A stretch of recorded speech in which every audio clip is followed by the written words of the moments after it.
The title of our workshop is Beyond Gender Mainstreaming, Why We Need a Feminist Approach to Fighting Corruption. Beyond Gender Mainstreaming, Why We Need a Feminist Approach to Fighting Corruption. I am going to be your moderator for today, for this 1.5 hour section workshop. My name is Linda Ofori-Kwafo. I work with the Ghana Integrity Initiative, which is the local chapter of Transparency International in Ghana. Until the end of last month, I used to be on the board of Transparency International, and my term came to an end, and I did not seek a re-election. So I'm doing this for GIZ as the moderator for today's session. Before I introduce to you the speakers and other team members supporting this workshop, indulge me to present to you a brief background and objectives for today's workshop. Germany, the Federal Ministry for Economic Cooperation and Development, BMZ, has committed itself to implement a feminist development policy for sustainable development. In recent years, BMZ has extensively worked on integrating gender equality issues in its anti-corruption policy approaches at the international level. The German approach to the implementation of a feminist development policy envisions the adoption of gender transformative, human rights-based and intersectional approaches, as well as questioning and addressing discriminatory power structures. Additionally, the policy envisions that multilateral cooperation should be upgraded and close cooperation with civil society established. Last but not the least, an inclusive and non-binary understanding of gender should be guiding the policy. Today's workshop seeks to highlight the consequences of anti-corruption policy making and programming under a feminist development policy, provide good practice examples from civil society organizations and the private sector, and also share with participants the newest research on anti-corruption and gender equality. We are going to have 4 distinguished speakers. 1 is virtual and 3 are present with us in this auditorium. The first would be Dr. Jürgen Sattler. He is from BMZ, and he would make his intervention or submissions through a video message. The second is Dr.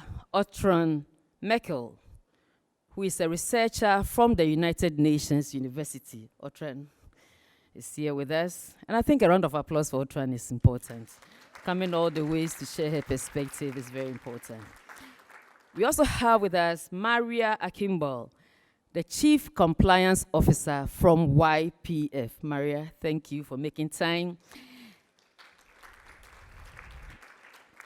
And originally we planned to have with us Bathsheba Tagwai, who is from CISLAC, the Transparency International based in Nigeria, and also the coordinator for what we call the Advocacy and Legal Advice Center, IACC. But unfortunately, she couldn't make it because she was not able to get her visa on time. So in her stead, Katrin Wenzel from GIZ will be sharing her perspective from the project that was implemented in Nigeria. It doesn't make Katrin a Nigerian, but she's presenting it on behalf of Bathsheba. Katrin, thank you. Supporting this workshop, we have Manuel Potts, advisor from GIZ. Pardon my pronunciation if they are not correct. I'm a Ghanaian. From GIZ. And then we also have a graphic recorder in the person of Pavel Ikovic, who would be joining us virtually. And at some point, he will share with us some graphic work that he has done so far as our conversation in this room today is concerned. Our workshop organizer or coordinator is Katrin Wenzel from GIZ. Okay, so before we proceed, we are going to take a small quiz, and I'm sure the guidelines for the platform you're going to use is going to be shown up here. You look for the website on your phone, please. It's very important. We want to know who is in the room with us. We We want to also know your level of knowledge in relation to the subject under discussion. We are looking at gender and corruption, and very important for us to know what you know already and where you are coming from. So you log in to the wisembly.com and you see a number of questions, a couple of them, that you would respond to, and then we will have a sense of who is here and what you already know, in order for us to have the conversation to address the knowledge gap. I'll give you some few minutes, and I want everyone to participate. We have free Wi-Fi, and so we want everyone to participate in this quiz. I think you have to put app.wisembly.com, and then you're going to be asked a password with it, which is BGM, Beyond Gender Mainstreaming. It's not on the screen.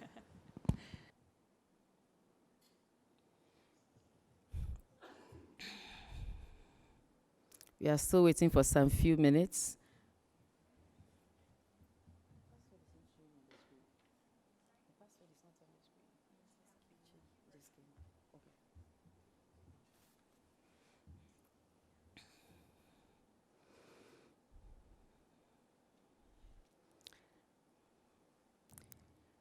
We have some 10 seconds to go. I want to see the responses, and then we would continue.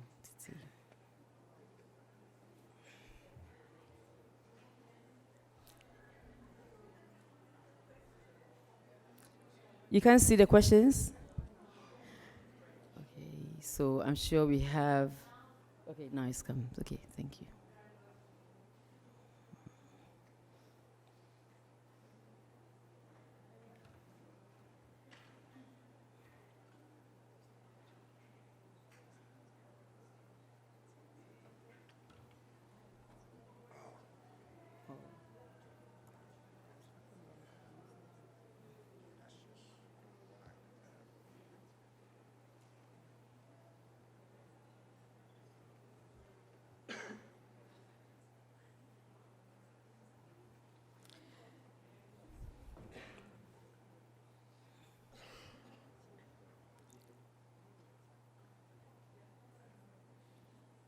The answers should be reflecting on the screen if you are...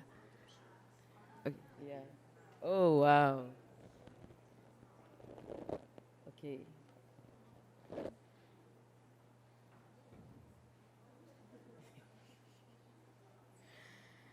Thank you very much. We see that civil society is in the majority. Can we go on to the second question, please? Oh, still. Oh.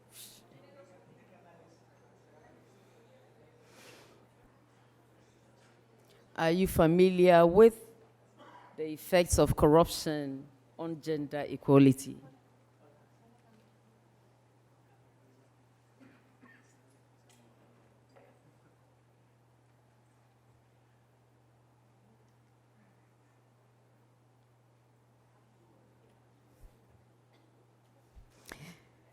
Thank you. Majority of you are fully familiar with the subject of gender corruption and equality. The third question, are you implementing gender mainstreaming aspects in your anti-corruption projects back home?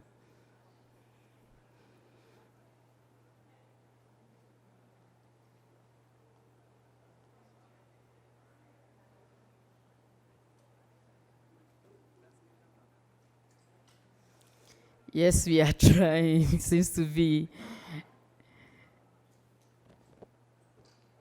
the leading response to the question above. And the last one.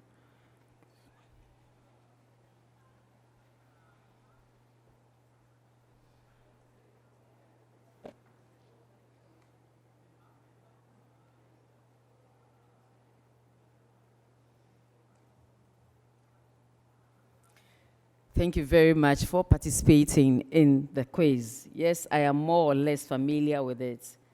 has a score of 41%. Thank you for participating in our quiz. We'll move on straight to the interventions because we are working with time.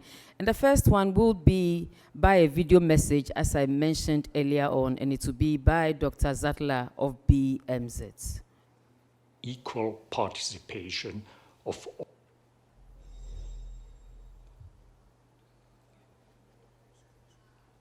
Excellencies, distinguished guests, dear anti-corruption community. It's my pleasure today to welcome you to this workshop. We will discuss how feminist approach to development cooperation can create transformative momentum for anti-corruption policymaking as well. The German government has defined gender equality as a central feature of its domestic and its foreign policy agenda. On that backdrop, the German Minister for Economic Cooperation and Development, Svenja Schulze, has clearly said that she will implement a feminist development policy. The central goal of this policy is a just society with equal participation of all people in social, political, and in economic life. A society in which the human rights of all people are realized. As Minister Schulze stated, this approach is more than politics by women for women. It's about equal opportunities and justice. And everyone benefits from this. Men do too. Anti-corruption is important to achieve this goal because corruption perpetuates gender inequality and injustice. Therefore, fighting corruption is indispensable to a feminist development policy. So we do not start from scratch. The German Development Cooperation has already promoted female political empowerment to foster engagement on anti-corruption. In multilateral forums, the German Development Ministry has addressed the disproportionate effects of corruption on women. We have also emphasized the option to anchor gender mainstreaming in the UN Convention Against Corruption. So we have something to build on. Now comes the difficult part. The key question is, what does a feminist development policy entail? As we are at the beginning of the process, there are no clear-cut answers yet. But let me indicate a little bit of preliminary thinking. Firstly, it means to take a critical stance towards social power relations and to address discriminatory structures. Transparency International defines corruption as the abuse of entrusted power for private gain. Therefore, the question who has and who doesn't have access to this power is as essential as it is to preventing corruption. Secondly, social inequalities, above all gender inequalities, don't arise accidentally, but are the result of discriminatory power structures. To analyze and understand these, we will apply an intersectional approach. This aims at identifying and addressing the various forms of discrimination, very often overlapping. We must ask ourselves which forms of discrimination increase the risk of vulnerable parts of society to be exposed to corruption. Thirdly, it is not enough to change laws and formal discrimination. We can see in many countries that discriminatory laws change, but behavior not. Therefore, we must also find ways to influence norms and behavior. Fourthly, our understanding of feminist development policy also involves an inclusive understanding of gender, to include everyone and to leave no one behind. This aspect is crucial to anti-corruption, as members of the LGBTIQ+ community are especially exposed to coercive corruption. And lastly, our approach is human rights-based and thus guided by the principle of non-discrimination and equal opportunity, on participation and empowerment, on transparency and accountability. We cannot efficiently implement this approach and tackle the nexus of gender discrimination and corruption on our own. For this approach to bear results, we rely on close cooperation with civil society and also enhanced multilateral cooperation. In other words, we need you. Thanks in advance to experts for their participation at this conference, for their contributions for helping us create further momentum for a feminist approach to anti-corruption. I'm very confident that together we can take this endeavor forward. Thank you very much. Even though you are not here with us in the room, I think a round of applause for him for actually highlighting the details of the German development policy in general. We'll now take intervention from our panelists or speakers here, and I also want to start with Katrin presenting the perspectives from Bathsheba. Okay. Yeah, as Linda already said, I wasn't meant to be, I'm not supposed to be here, but I'm also not Bathsheba, obviously. However, we want to give a voice to what she told us during our engagement meetings, and also she sent me her points, so I'll be presenting her points so we can hear her perspective. Yeah, so UNODC in 2020 conducted a study in Nigeria which showed that 41% of both women and men think that sextortion occurs very frequently, and another 30% thinks that it at least occurs occasionally. So that's more than 70% already occurring, thinking that's quite an issue.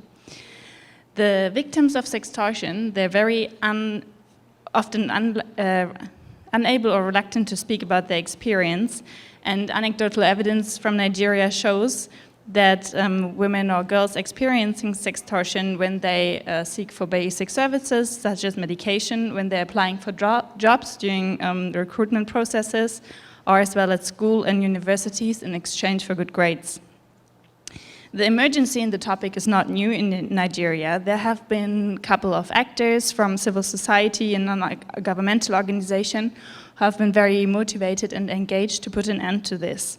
However, in 2016, there has been a bill for sexual harassment in tertiary education institution, which has not been able to pass. And this, one of the reasons might have been also unequal power structures, as well as missing political will. So then in 2019, I don't know if you've seen it, there's been a BBC documentary on sex for grades. I see somebody nodding, nice. Which, like, from a very courageous journalist who put herself out there, and she caught footage of two very high-level university lecturers who have extorted sex from students. And then in October 2020, on top, there was End SARS protests in Nigeria, where the youth took the issue of sextortion and also in general corruption to the streets. And those two events, they kind of created a window of opportunity for CISLAC and for other civil society organizations to really speak up on sextortion. And in all of this political context, the German Development Corporation supported CISLAC for a 10-month pilot project on addressing sextortion in Nigeria's tertiary institutions. The whole project was aimed at addressing the risks of and the threats of sexualized violence as well, and to break the silence around sextortion. The project has been based on three pillars we have. We have one, a digital reporting mechanism in form of an app. Then we have a sensitization project going on and a multiple stakeholder group. So the digital complaint mechanism has been developed with TIMBY, and they have adjusted, like in an existing app, to file reports of sextortion and to access psychological support and redress. This app then has been taken in the sensitization programs to the universities in Abuja, in Laos, and Akwa Ibom State, for the students to raise the awareness about sextortion. They have been educated about their rights and to introduce them to the app.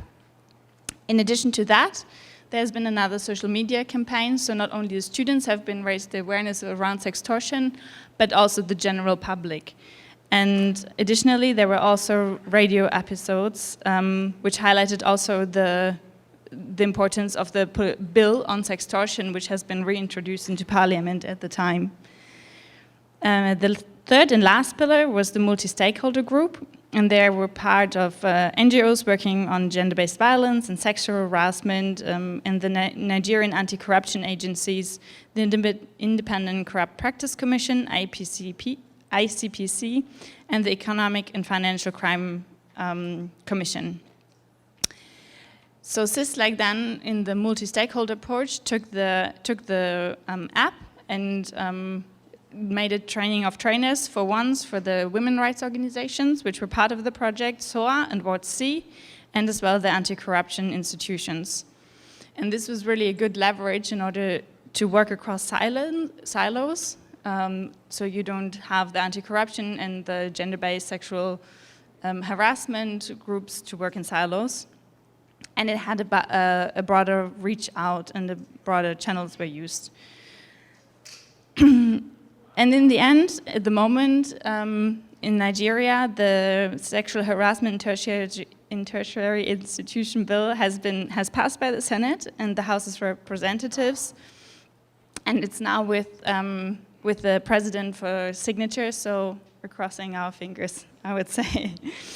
So all in all, it was a pilot project. So after 10 months, it's now concluded. It has been a good window of opportunity to raise the importance of sextortion and the effects of it, and also that sextortion is recognized as an act of corruption.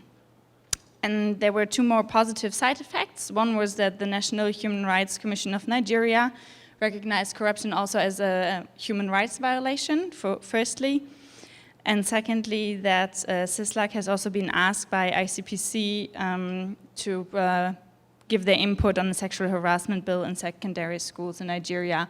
So hopefully we can take this discussion also further.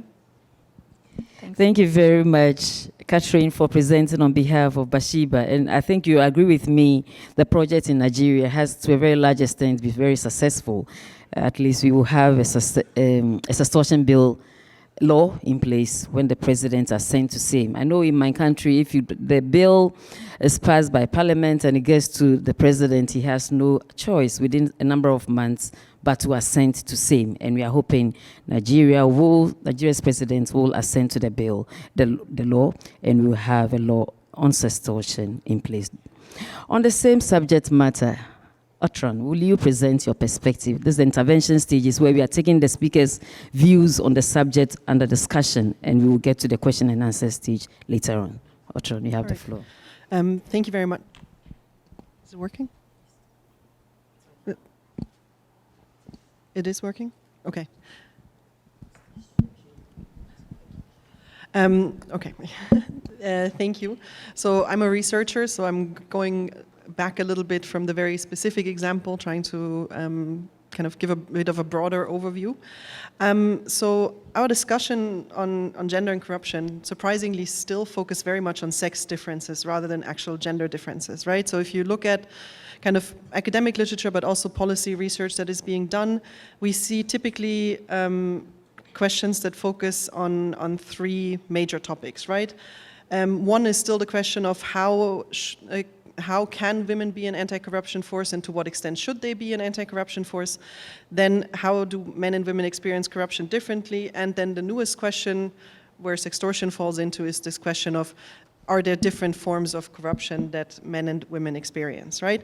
And of course, these questions are super important. I'm not trying to say this, but I find it surprising that 21 years after the first papers were published, focusing on the role of, focusing on women and corruption and the relationship of the two, we're still looking at sex differences and not actually at gender when we look at gender and corruption, right? So most of the papers that are being published should be women and corruption rather than gender and corruption. And this is why I think this shift towards a feminist approach also for anti-corruption is so important and so interesting, and as also I think very promising to lead to fundamental change. And we can see this very nicely when looking at the effects of corruption, right? I've always find it interesting, if you ask anyone, everyone agrees, yes, there are different effects and people experience corruption quite differently depending on their gender, but also depending on other factors. But then if we try to find evidence of that, there's very little data to actually support it, right? We can find anecdotal kind of stories, but there's still very little deeper discussion about how do people experience corruption differently, and more importantly also why do they experience it differently, right? So if we want to make policy recommendations, that's of course a fundamental question. How can we design good policy if we don't understand why these differences exist, right? So this is one of the main aspects that I think is really important. And we'll talk about this more throughout the session, but I think it's time that we as anti-corruption, people, for lack of a better term, really start asking ourselves some difficult and also sometimes uncomfortable questions, right, when it relates to gender. So it was already discussed, but gender is really about this being socially constructed and learned through socialization processes, and I think that's really important to take into consideration also for our anti-corruption work. So it's not enough that we also, of course it's very important that we finally start talking about also the role of sexual orientation and gender identity, but we need to take it one step further and talk about norms, underlying norms, and socialization around gender, right? And one topic that I see a lot coming up in my own research is that of patriarchal structures, right? And typically when I say patriarchy, people will go, and don't want to hear about it because there's this bad image that it's all about, we say bad men, controlling, poor women, and that's not what it's about. It's really about understanding that there's a complex system of power relationship, and that within this power system, the amounts of power that men have and women have can be quite different, right? But it's important to acknowledge also that, of course, not all men have the same power and not all women are the same level of lack of power, right? There's a big difference. So I want to give two examples from my own research why I think this is so important that we talk about it. So the first one is, when I did my PhD, I went to Georgia trying to understand their anti-corruption reforms. We all know they're quite successful, and people started to want to talk about the role of women. I was, of course, super excited. I was like, this is great. And then very quickly, I noticed that in this conversation, the focus was very much on this, women should be brought onto the table because they bring about new topics and they're an important anti-corruption force. Well, great, right? That's what the literature says. But then digging deeper, I also noticed very quickly that the same narrative was used to very much limit the space in which women can operate, right? So the same narrative was used to say, yes, but then they should focus only on these female topics, right? They should focus on the soft topics. So what we noticed there is that for one, patriarchy really helped to uphold the corrupt structures, even though with all the reforms, it was still the same male networks that were kind of in control, and they had reformed a lot at the bottom, but at the top political level, it was the same corrupt structures in place.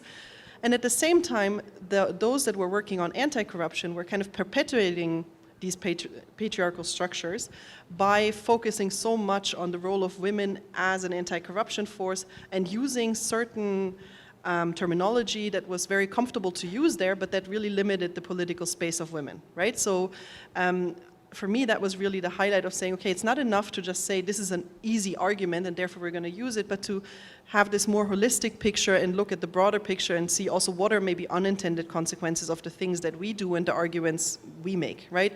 And I think with this feminist development approach, that is something that is taken into account much more to think about what are unintended consequences for the population at large.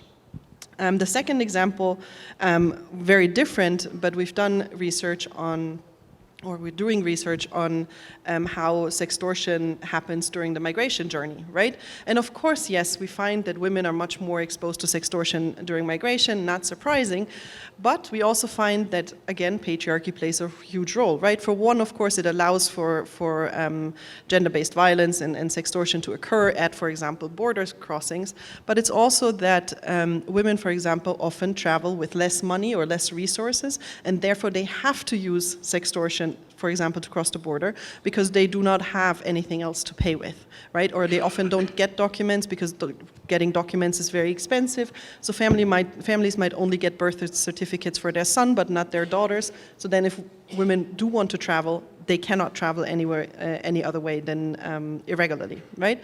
So this, again, if we now just say, okay, let's work with the border guards and say corruption is bad and they shouldn't sextort and they shouldn't use corruption, yes, that's great, we're lowering corruption, but we might have the very negative unintended consequence that it is getting even harder for women to travel or to migrate, and we're forcing them to take more and more dangerous routes and more rely on,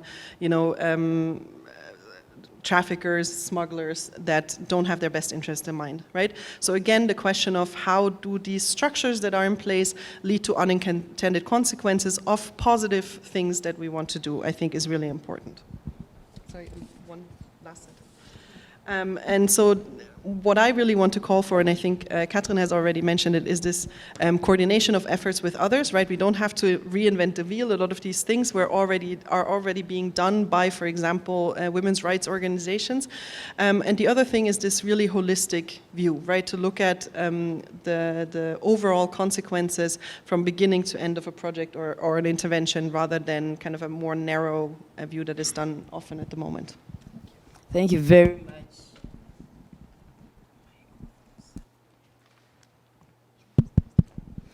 Thank you very much, Dr. Ortrun, for your submission, Sextortion as a Currency for Migration. That's quite an interesting one.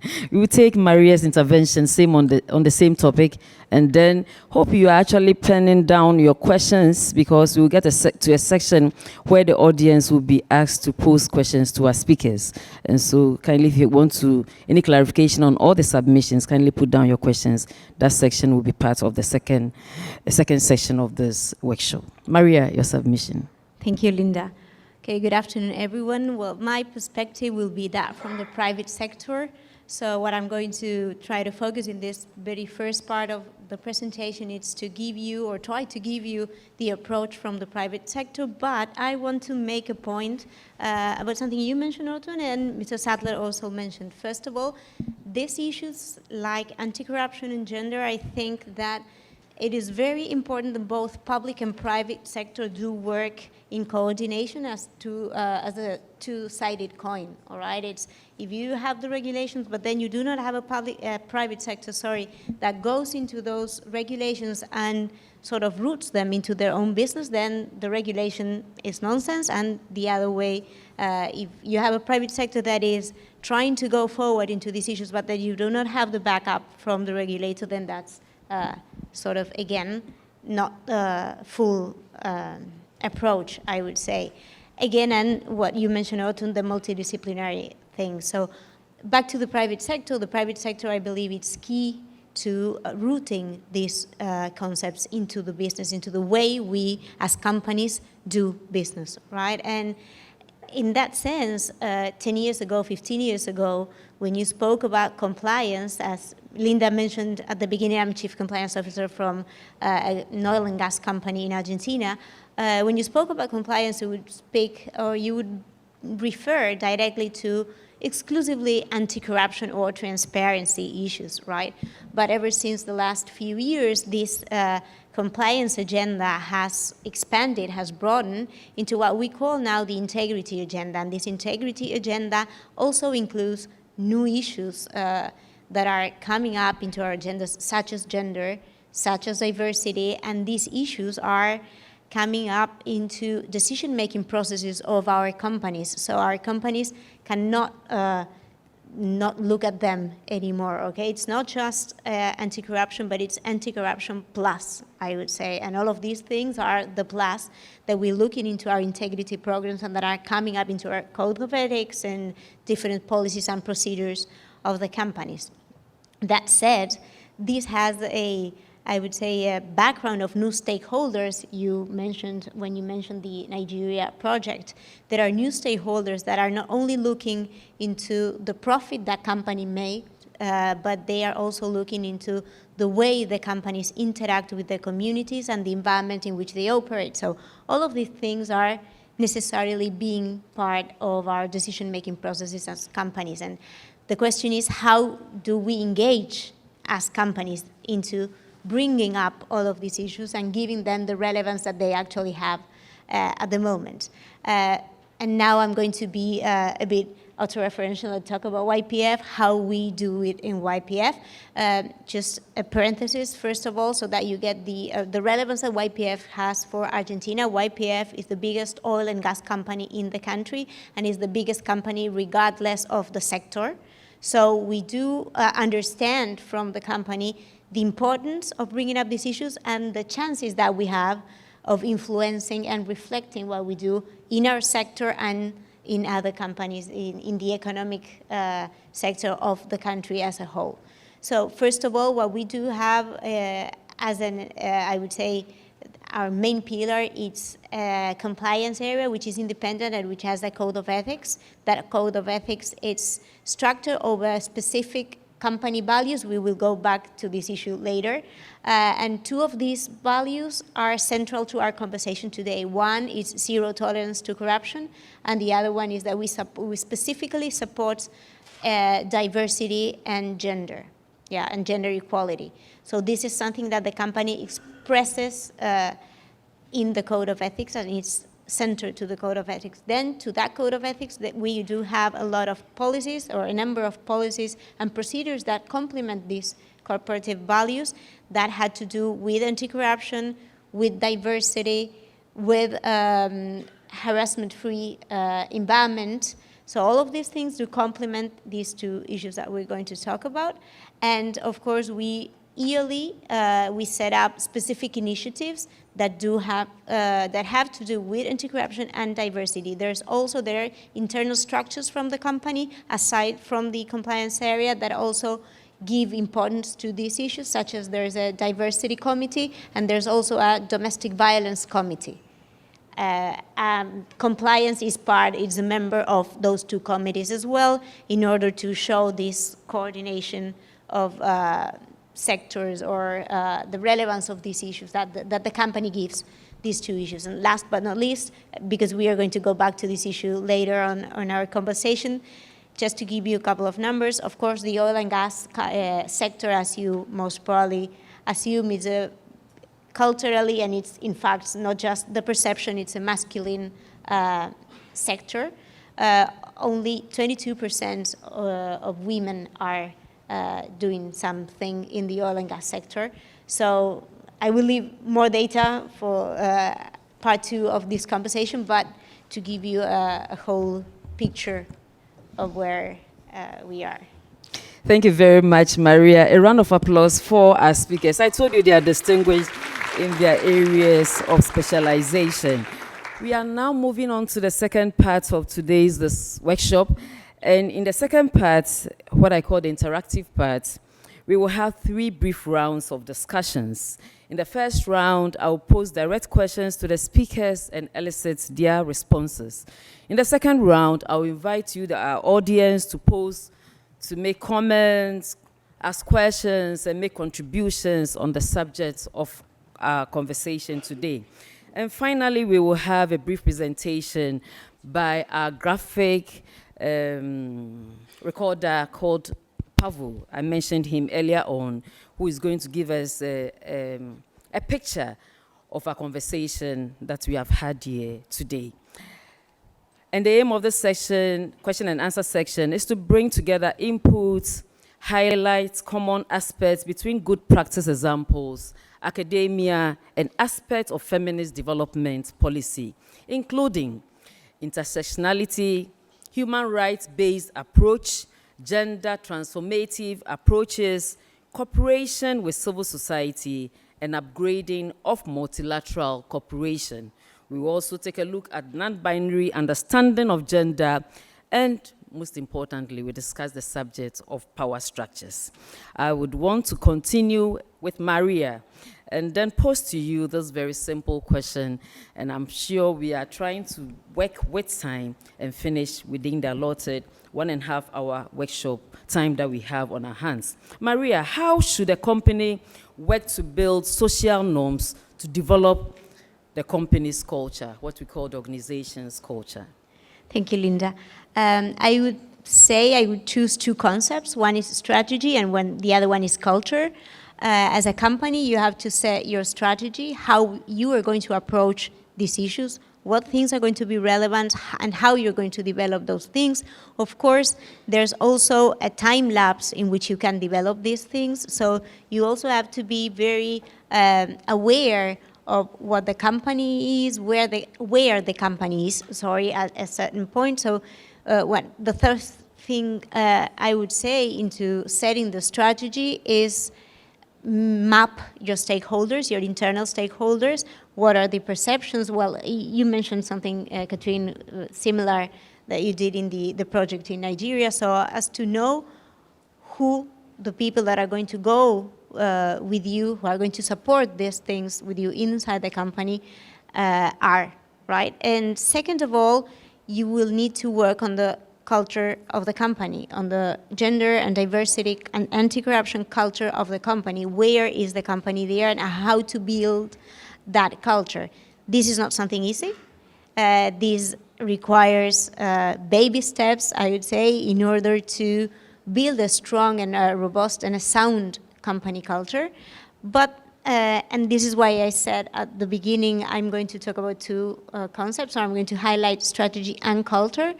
There's a managing consultant, he's called Peter Drucker, who once said that you have to have both culture and strategy, but culture, it's strategy for breakfast. So you definitely have to work on the culture and to build the company culture. And that means the company has to be very clear, both inside the company and outside the company, on what's the stand on these issues, which are super important, because these things should be in the DNA of the company. The company is not just one more issue for the company, it's not just doing business, it's the way you want to do business, and that's the only way, respecting anti-corruption with zero tolerance towards corruption, respecting and supporting gender and diversity issues. So it is very important in order to build that company's culture to make this clear for the people who are part of your company and for all the other third parties that do interact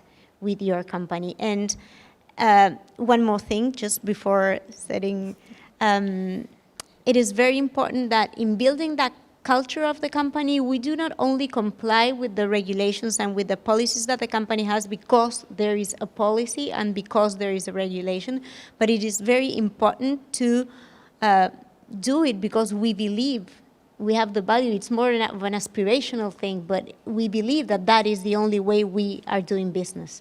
And so that is the key, I think. It's not just the regulation, but it's what we believe as people, as individuals, because we as individuals are the ones that build the companies. We make the company black or white or red or blue or whatever. So it is very important that we believe that that is the only way that we can do business. Thank you very much, Maria. Strategy and culture. You have to map your stakeholders and then discuss gender and diversity in terms of culture. I'll move on to Dr. Ortrun, and then I would want you to respond to this question for me and focusing on gender transformative approaches. So moving from gender mainstreaming to gender transformative approaches, what, in your view, are the differences in these approaches, and what would be important elements to be considered? Thank you. Well, I would say truly gender transformative approaches are much more difficult than gender mainstreaming, right? They require much more effort. So the first one is, and I said this already, but I'm going to repeat it again, to move away from this, focusing on sex differences and really focusing on gender. But the next thing is also that related to this, it's all about changing norms, right? And of course we are trying to change norms around anti-corruption, that's what we all do, but that also norms around gender need to be changed or need to be influence in order to be successful in anti-corruption, right? And this can be quite straightforward, like focusing on who has power, right? So, you know, how do we get more women into power positions of power, for example? But it can also be more complicated, like focusing on sexual norms, division of labor, care responsibilities. All of these things are related to anti-corruption, right? Most importantly, and I said this before, but I'll say it again, is that it means that gender needs to be thought of from the beginning, right? We need to think of gender throughout the whole process and from the beginning. And let's be honest, we all know gender still is often a box that needs to be ticked, right? I'm a researcher, so we get requests for research from different organizations, and we typically see an uptick in like November, December for short research projects on gender, because someone realized, oh, for this project, we're missing a gender component, we need to, you know, tick that, and let's do a little research project, right? Which is fine, but of course not ideal, right? So changing that to really starting from the beginning is a really important point. The next thing is this call for cooperation that I think can't be repeated enough. We see this, for example, in the context of sextortion. There's a lot of resistance from women's rights organizations to this concept of sextortion, because there's a fear that it's trying to kind of water down the experience of sexual and gender-based violence. So I think there's a lot of effort needed from the corruption side to kind of convince them why it is useful, right, to use this concept of sextortion. So this requires effort, but I think it can really lead to a positive outcome. And lastly, I think, and we see this also still in conference attendance, right, corruption is still considered kind of more of a manly, serious field, for lack of better description, right? So if you go to a lot of places, anti-corruption is seen kind of as a serious political field, while gender is kind of seen as the, oh yeah, this is on the side, the soft spot. So actually, corruption or anti-corruption initiatives also focusing on gender has a lot of power to support those who've been working on gender for a long time. So it's also quite a, you know, we can use that power that we have as those working on anti-corruption to support other social changes as well. So I think that's a really important part also of a gender transformative approach. Thank you very much, Ortrun. How many of us will start our gender researches in January and not wait till November, December again? Or we are all still going to start in November, December? We have to be intentional if you want to conduct further studies so far as gender and corruption is concerned. Thank you very much for your submissions. So I'll go... We had... sorry. Does it work? No. Yeah. It's working. It is working. Is it? No, this sounds more like working, thanks. We had one more thing about social norms from Bathsheba as well. Yes. Because I was going to come to you. I wanted you to be the Sorry. last on that. Okay, so Maria, just go ahead. Okay. Sorry. Because Ortrun already talked about social norms and also about sextortion. And Bathsheba, during our preparations for this workshop, also told us that it's like, because we talked about the sextortion project, that a lot of like the patriarchal norms and the tradition as well as religion in Nigeria are kind of creating a culture of silence around sextortion. So you have in Nigeria, you have a lot of men, and who are viewed as very powerful, they're financially as well as physically, and they have a lot of respect from family as well as from the community. So on the other hand side, the survivors of sextortion, they are often being stigmatized, they're being blamed for what happened to them, and the families often discourage them as well to speak out because they're afraid of gossip, of scandals, of maybe if it happened to a female person, that she won't be married anymore, or that she can't finish her studies anymore. And and Bathsheba said that it actually happened that lecturers ganged up against people who spoke out against corruption. I see somebody nodding again, and that they stigmatized the students, which affected their academic performance, and some haven't been able to finish their studies just because they reported sextortion. So that's why it was also important to develop like this app, to have an anonymous reporting mechanism and to support students on this. And yeah, so power structures, it makes it difficult to report sextortion because you have like the high-level individuals who hold a lot of power, not only within universities, but also within the society. And Bathsheba's suggestion for changing those social norms was that you can maybe make a reorientation to create more awareness. So now it has been done with the students, but then you can maybe also do it with the parents, and to involve religious and traditional leaders, because they still have a lot of influence within Nigerian society. Thank you very much, Katrin. So those of you who don't know, Katrin is actually presenting the perspectives of our colleague Bathsheba, who couldn't join us from Nigeria. I have two more topics that I'm going to pose questions to our speakers on, but I can see the audience are ready to ask some questions. So I want to change the format a bit before they start leaving the room. I want everybody to stay here till the end. So we have a first intervention by, please you introduce yourself, yes, and then we take it from there. Hello, good afternoon. My name is Frank Vogel. I'm a founder of Transparency International, and I got involved in the anti-sextortion issue before the name actually existed, back in 2007. And I've been campaigning ever since in TI and elsewhere to try and make this a major issue. First of all, I'm coming to a question. I'll be brief. First of all, women are disproportionately impacted by corruption around the world. And this is not realized or appreciated enough by the anti-corruption community. So I welcome this panel. It's so important. People have to understand that women are overwhelmingly harder hit as the victims of petty corruption across the world. Second of all, I rather don't like the title of this panel. It's not a feminist issue. It's a civilization issue. It's a humanitarian issue. Don't exclude us men. Some of us want to change things. In fact, where are the men? We need to have far more men engaged in trying to deal with this problem. And now my question, and I have to tell you, I have to confess something. I spent the morning today zooming in to the annual meeting of the International Federation of the Red Cross.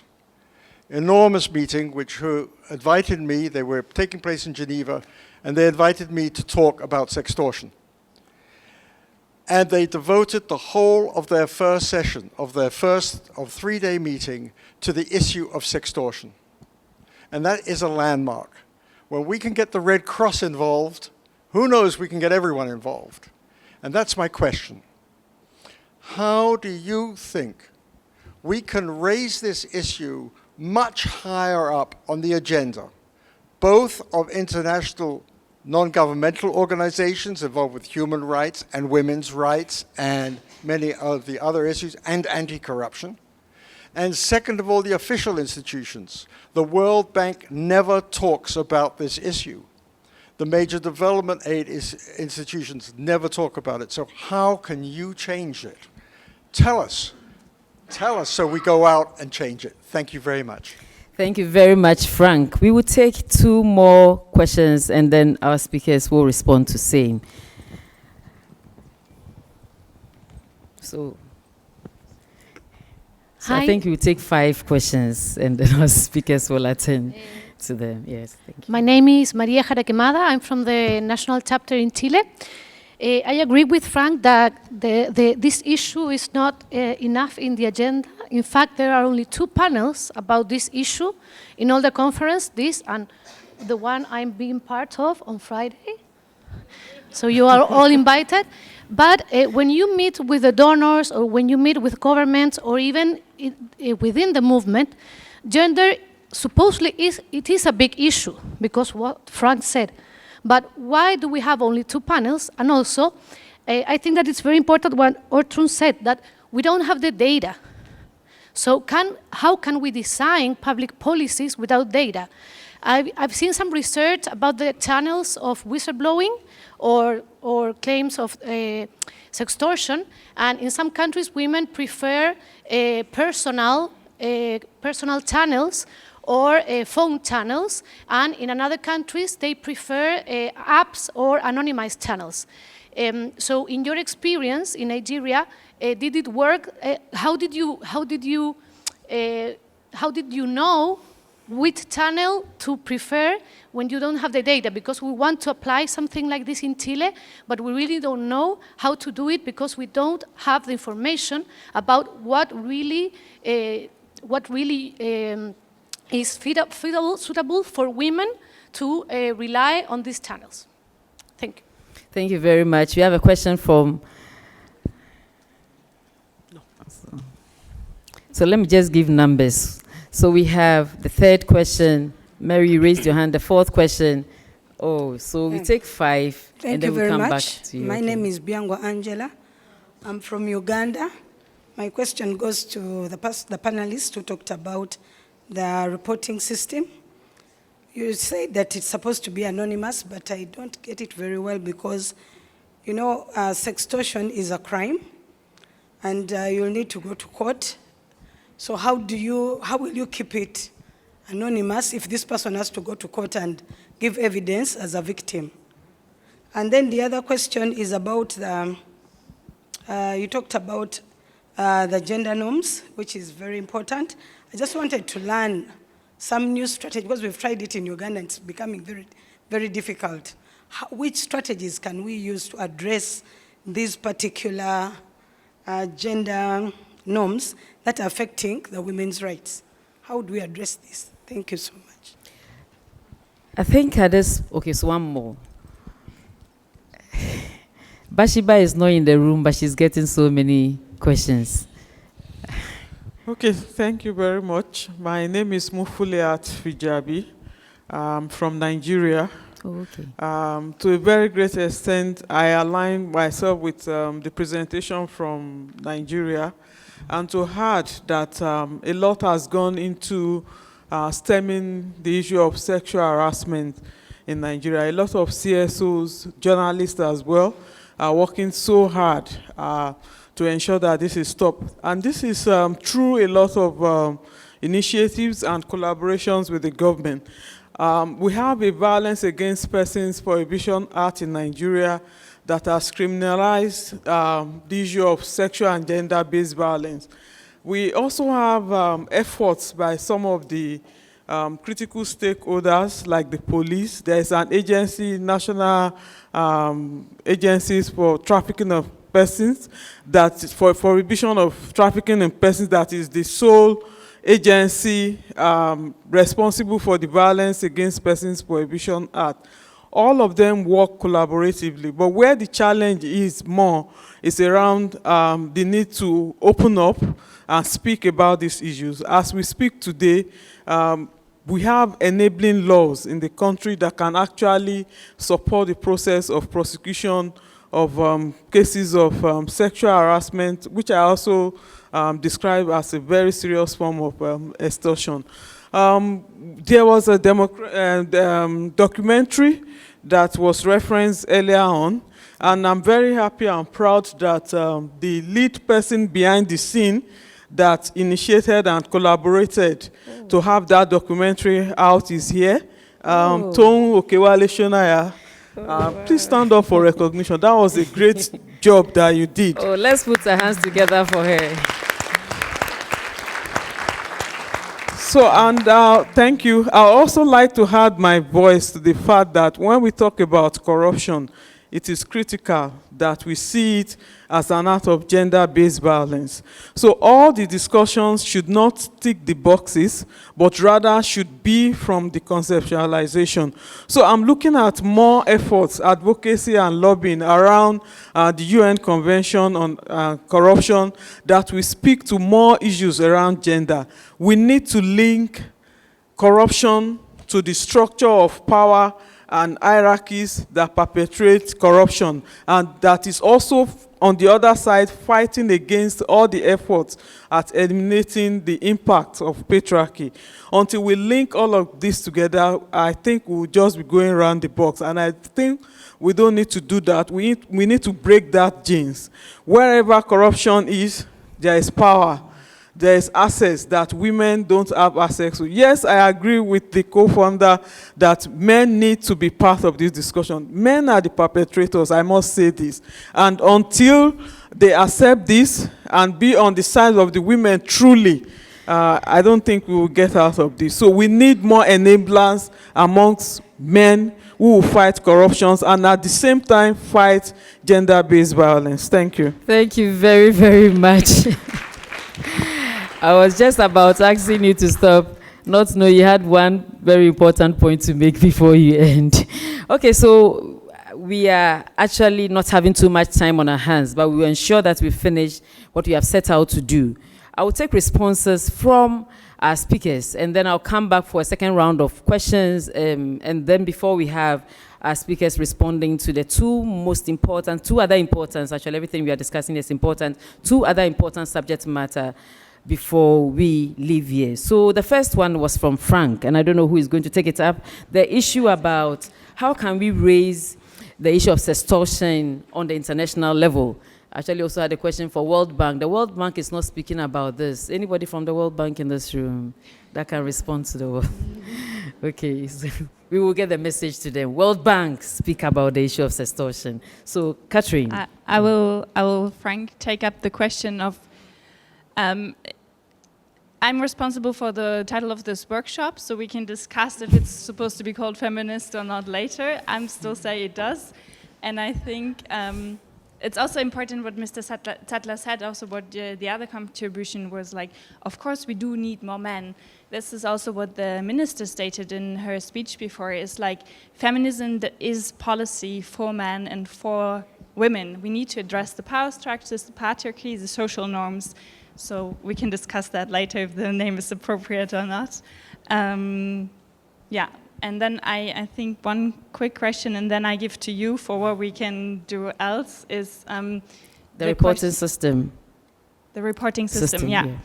I can give you the call, because I'm not Bathsheba and I was not responsible for the project. I can give you her contact if you're interested. I'm sure you can exchange with her on that. But I've also heard from other projects from TI where they also looked into reporting systems with like mobile clinics, so you make it more accessible for survivors of sextortion to hand in their reports, because it's difficult to, like if you need digital reporting system, in-person reporting system, or if the people even have the capacity to go and the time to go somewhere and report physically. But we can talk about that later, maybe. Yes, and also to add that Bathsheba works with the ILAC, the Advocacy and Legal Advice Center in Nigeria. And we have two colleagues from Ghana also working on ILAC, the programs manager from the Ghana Integrity Initiative, and then the ILAC coordinator. So I'm sure at some point they will chip in on reporting system because they are experts in their own, in that field. So I'll get them to make some few comments on reporting sextortion when it comes to using reporting systems back home in Ghana. So, Dr. Ortrun. Yeah. Thank you. Yeah, so how do we make this an issue that is gets attention? I mean, first of all, I think we need to make it an issue that gets attention, right? Even within the anti-corruption community, sextortion is often still kind of an afterthought, right? It's like, oh, it also happens, right? The other important thing, and I think that's absolutely crucial, is that we need to move away from only focusing on the financial impacts of corruption, right? I think it's still one of the main arguments that is used for, this is why anti-corruption is important, because it has financial implications. And of course, for something like sextortion, that argument is way harder to make, right? Of course, it does have financial implications, but it's not the most important part about it, right? So moving away from that argument will be quite helpful. And the other thing is, of course, collect data. I mean, there are more and more projects that are collecting data, and they all find that sextortion plays a huge role. I was just involved with the Water Integrity Network, collecting data in Bangladesh. We're doing this, and how sextortion plays a role in accessing wash services, plays a huge role. We're doing the same in Mexico right now. Also there plays a huge role, right? So it's about collecting data and collecting evidence, and this doesn't also have to be quantitative data, but also testimonies of people that are, so it's really about collecting data and putting effort into this. And I think one really crucial element, especially about sextortion, is convincing allies, right? I said this before, but we get a lot of, when I talk to people, we get a lot of pushback from, for example, women's rights organizations, but also migrants organizations that are saying, oh, you're trying to kind of water down our experiences by saying it's corruption, when really it was sexual and gender-based violence. So it's really, I think, up to us to say why, you know, looking at it from both sides and saying it's at the intersection of both corruption and sexual and gender-based violence, why that helps people who are experiencing this rather than harming them by kind of saying it's not as bad, right, because you got something in return. So I think that's a bit where there's some hesitance, and I think that's where we have to work on making alliances with people who have worked on sexual and gender-based violence for decades. And that we're not trying to take over what they know better, right? But that we're trying to learn from them and team up with them to make, you know, women's or people's lives in general better. So, thank you very much. So, Maria, Yeah, how do you get it on the international stage? Yeah, I'm sure going to that's answer what the you wanted to first respond to. question. How do we bring up the issue from the perspective of a company? First of all, you have to create awareness inside the company and with all the third parties that you interact with. And as a company, we'll give a couple of examples that we do on a yearly basis. We have an internal communication campaign. We also have an external communication campaign, for example, for specific dates. One example last year, November 25th, which is the International Day for the Eradication Against Women. YPF logo, it's a 3-letter logo, Y, P, and an F. And so what we did from all our gas stations and all our publicity in the streets was erase one of the letters. And underneath that, it would say, if it happens to one, it hurts everyone. It hurts every one of us. And so that was the whole day, the whole 25th of November, all the gas stations and every publicity in the street, in the TV, newspapers was like this for the company. And we also, what we do, what you just mentioned, Ortrun, it's team up with, first of all, those who know or have the specific knowledge. And so we do workshops and stuff like that with the people who know specific about these issues. And we also team up with strategic partners, other oil and gas companies which are national or multinational, and we go, for example, and we go to the field in the middle of nowhere, Vaca Muerta, you must probably know, and we do workshops there with the people that are in the operation, which are less in touch with digital stuff or the campaigns. So we go, we stay there the whole day with them, we talk about this issue, we bring up this issue, and we do that, we team up with strategic partners so as to show that the company is not the only one who is giving relevance to these things. Thank you very much, Maria. And the question that was posed was, I'm sure it's to the IACC organizing team, why do we have only 2 workshops on the subject of gender and corruption? Anybody who has the ideas, communicate that to them, and I'm sure our reporter will capture this appropriately. We have over 80 workshops and only 2 on gender and corruption. Are we happy about this? No. Okay, so then we take the second round of questions. And I will start from, can you show by hands? You had a question earlier on, yes, ma'am. And then who else? Okay. We have one at the back. We have 3 now, and we have 1 from Lillian. 4. Do you still have a question? Okay, it's fine. Okay, so we have 4 questions. Yes, please, the first one.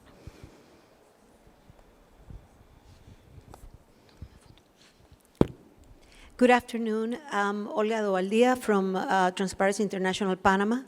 Thank you so much for everything you've shared today and the panel. I have 2 questions actually. One is what other alliances we can forge in order to advance the topic, especially in view of that study that was published last year. I think there was an alliance between Transparency International and ONU Mujeres that highlighted the correlation between corruption and gender in Latin America, which is a very, I think, seminal study that needs to be referred to when we talk about these issues, at least in my region. And second, regarding sextortion, I would like a clarification because I don't see how can this topic water down the violence against, how serious the problem of gender violence is. In 2019 was the last time that the Global Barometer a survey that Transparency International does around the world. It was the first time that it was done with a gender perspective. And it was the first time that the question of sextortion was included in the Global Barometer, that we call it the small corruption measuring tool. And in that barometer, for example, in the case of Panama, the question was posed this way to the people that answered the survey, which was a national survey. If the person believed or thought that the case of sextortion, explaining what sextortion was with the definition that Transparency International used, was something that happened to people in the country. And more than 60% answer yes, it happens, either all the time or often enough. But then the second question, which is the direct experience of having experienced the sextortion or somebody close to you, the answer was around 14% yes. But in that answer, 11% were women and 9% were men. So men were suffering almost the same as women, and this is why we consider it a gender problem. It's a gender a type of violence. And in a country where corruption is so pervasive as sadly my country, it is a very important issue, but I fail to see how the topic can water down the problem of gender violence. Thank you very much. We take the three more questions, and then please be brief with your question, one question per participant. So,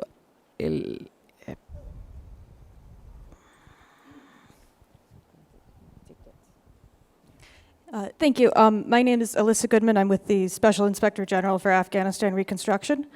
My question is, I'm in the scenario of a cultural context where the empowerment of women itself is often seen as corrupt, that an empowered woman has gotten to her position through Western elevation, whether she is corrupt or not, it's frequently the perception.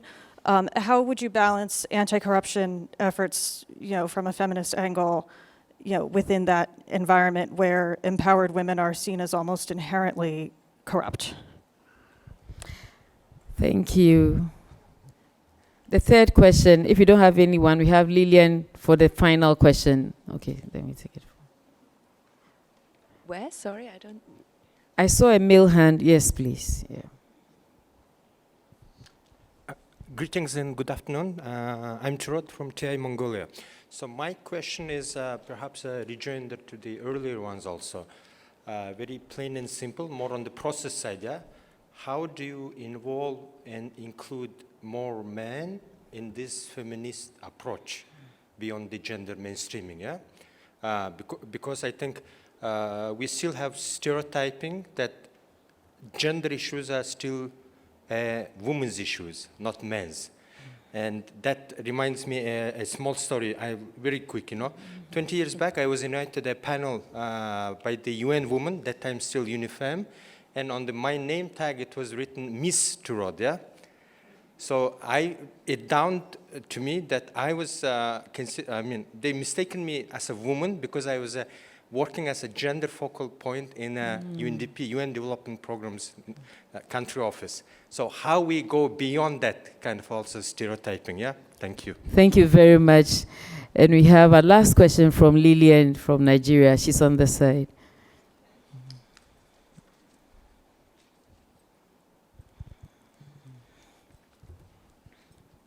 Thank you very much. I want to congratulate the panelists for a very interesting discussion this evening.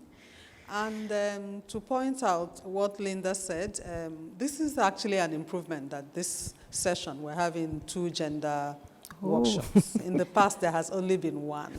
Wow. So I think we should congratulate the organizers. There's a definite improvement. And to also comment on this stereotype. I was looking at this panel, only women are speaking. And incidentally, the next panel coming up on Friday, we had made an effort. There was going to be a man, but unfortunately he was unable to make it. So you also are going to see only women. Oh, So for we this should panel, we actually- had a man presenting the first intervention. The one who presented remotely, Yes. yes. So I think in future engagements, we should actually make an effort to get more men involved in various capacities. Yeah. Thank you. Thank you very much. IACC, you have done well. In 2 years' time, we won 3 workshops. That notwithstanding. So we come, so Mary. No, take this one. So I just wanted to add that on the issue of Where are you coming from? sextortion- Your name, please. My name is Mary Awelanada. I come from Ghana. I work with the Ghana Integrity Initiative. That's the Transparency International chapter. And she's my boss.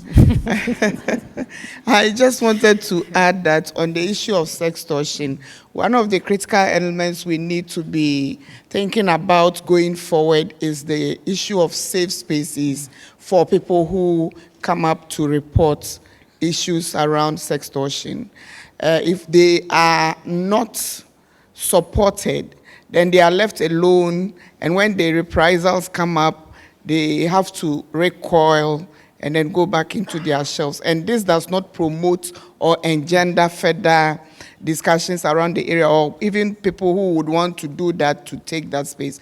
And so for us in Ghana, we have started the initiative of bringing together tertiary education students, women in the SRC commissions or the Student Representative Council, the commissioners, to start that discussion so that we have support groups, champions within the process, so that when anybody has an issue, they can have a safety net to fall back on, and they are aware that these are advocates who would stand for them.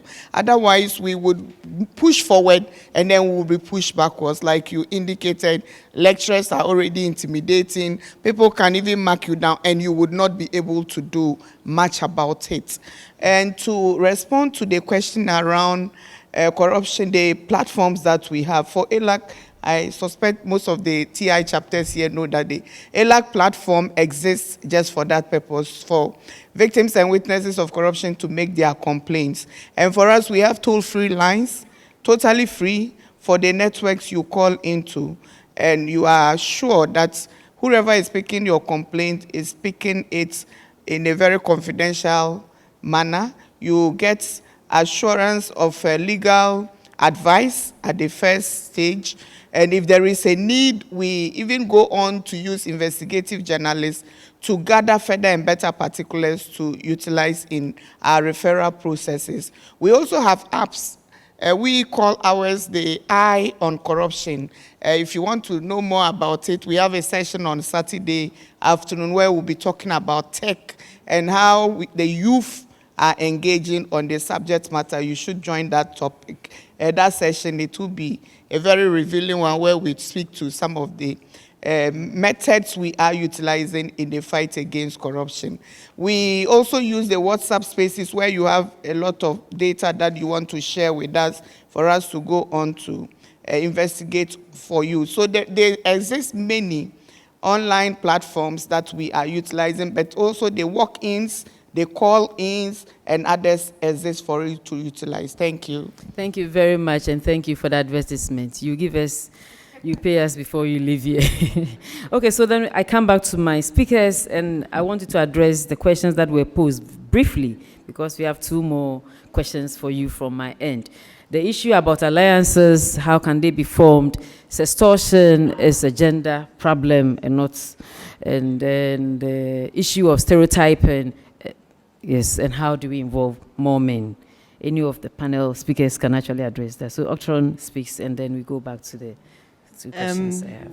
Thank you. So maybe I start with the question of how can sextortion water down SGBV. I agree that I also don't think so, but that's what we hear. I think there's 2 things. One, it's that people are afraid putting it into corruption makes it sound less bad. The other thing I think that is a serious concern is about punishing victims, right? So typically for corruption, we punish both parties, right? So there's a serious fear that if we put these cases of sexual and gender-based violence into corruption, that then maybe victims get punished for their experience, right? So that's another concern, and that is a big concern that also needs to be addressed in legislation. The other thing that I want to say is, yes, men also experience extortion. We also heard this, for example, during the experiences of migrants. There's two very prominent cases from Norway and Sweden where government officials sextorted young migrant men to get documents and stuff. So I think that's also something where we need to be careful that we put the focus not on only sextortion of women, but sextortion of individuals in general, and then try to understand who is particularly vulnerable. And for example, we know that not having a legal status makes you more vulnerable no matter of your gender, right? So these kind of things. And this also, I think, gets us to how to include men into the discussion, and that's about highlighting why the issue is also important for men, right? And this is, of course, gender and corruption also looks at where are men disproportionately affected. We know, for example, police corruption affects men more than women because they're typically more in touch with the police, right? So it's about highlighting why fixing these issues is also important for them.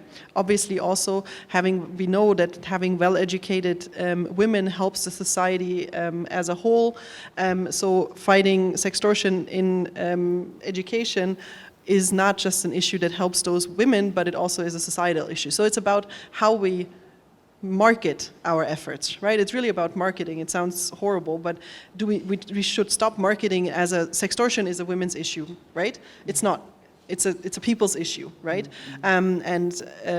We should start thinking about how we involve men by also showing how what they're responsible for, right? So it's that they're typically the perpetrators, but also why this issue is important also for making men's lives better. So I think those are the main points. Thank you very much. Okay, so I have some few questions for our panelists. You have 8 minutes remaining, and I'll make sure we end on time. So one important cornerstone for feminist development policy, which I referenced earlier, is the issue of intersectionality. Why is this focus also important for anti-corruption? Ortrun will respond to that for me. But before you do that, I would want us to talk about the issue of power structures.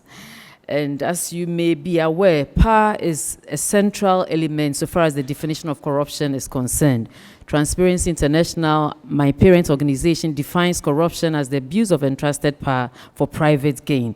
Yet when it comes to trying to address the issue of corruption from gender perspective, the power element is a bit, gets missing along the line. So I would want to ask Maria. So Maria, you respond to that before I come to Ortrun. To kindly share a few examples from corporates. Maybe, actually I think you've mentioned in terms of the numbers in the energy sector already, but then still from corporates, can you emphasize how we address the issue of power structures? Thank you. Yeah, thank you, Linda.